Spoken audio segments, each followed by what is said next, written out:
ஓம் நமச்சிவாய. அன்பான பக்த கொடிகளுக்கு வணக்கம்.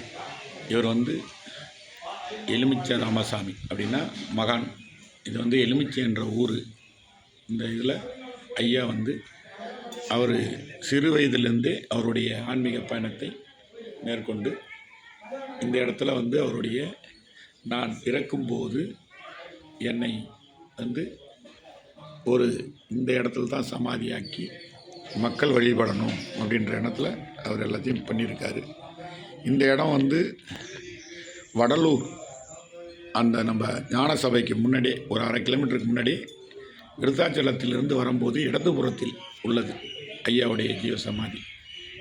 வரக்கூடிய அன்பர்கள், சிவனடிகளார்கள், ஆன்மீக பெரியோர்கள், இந்த மாதிரி நம்முடைய முன்னோடிகள் ஜீவசமாதிகள் இருந்தால் அதற்கு வழிபட்டாவே நம்ம குடும்பத்துக்கு நல்ல விஷயங்கள். இதில் நிறையா மதத்தினர்கள்லாம் வருவாங்க இந்த மாதிரி ஜீவசமாதி இருக்கும்போது. அதனால் நாமளும் வழிபடணும். இந்த மாதிரி இடத்துக்கு இது ஒரு மடமாகவே ஃபுல்லாக சுற்றி வச்சு எல்லா சாமியும் வச்சுருக்காங்க. இது ஒரு பெரிய இடம். ஒரு 1.5 ஏக்கருக்கு மேலே ஒரு ஆசிரமமாக நடத்தி இங்கே வரவங்களுக்கெல்லாம் அன்னதானம் போட்டுட்ருக்காங்க. ஏன்னா வடலூர்னாவே வள்ளலாருடைய பூமி.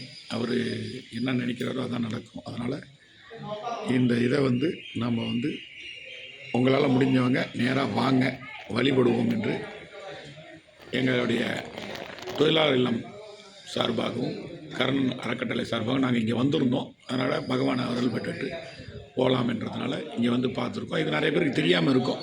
நிறைய பேருக்கு இந்த மாதிரி இந்த வேண்டுதல் இருக்கும் இல்லைங்களா, அவங்களாம் இங்கே வேண்டிங்கன்னா சிவபெருமானே அவருடன் இருக்கிற மாதிரி அது ஒரு ஐதீகம். அதனால் எல்லாருமே வாருங்கள் என்று கேட்டுக்கொள்கிறோம். ஓம் நமச்சிவாயா. தென்னாட்டுடைய சிவனையை போற்றி, எந்நாட்டவர்க்கும் இறைவா போற்றி, காவா கழகத்திலே போற்றி, கையிலே மலையானையை போற்றி போற்றுவோம். ஓம் நமச்சிவாயா.